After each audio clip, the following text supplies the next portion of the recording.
Health officials, well, they get concerned when it gets hot this early, especially for those who have to work outside. Ron Trevino talked with folks at Houston Parks and Rec.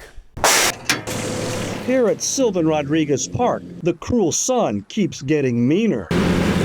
But for this crew, the day is far from over. They stay hydrated. So that's like liquid gold. Oh man, definitely.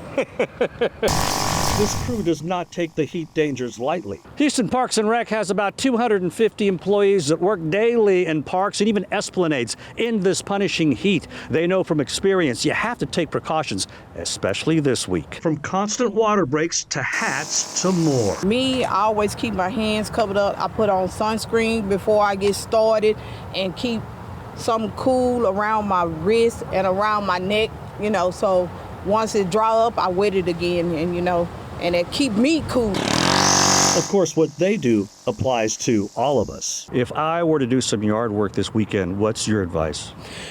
Do the hardest part of your yard work in the morning when it's the coolest part of the day.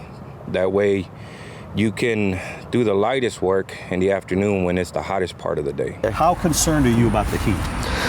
Very concerned. Our employees, are just getting acclimated to the heat this time of year, so we have to take extra precautions. Back at Parks and Rec headquarters, safety meetings are being held every day, urging workers to listen to their body. Know the signs, know the symptoms. If you start to get clammy, dizzy, lightheaded, number one, most important thing is use the buddy system. We do not want anyone out there working by themselves.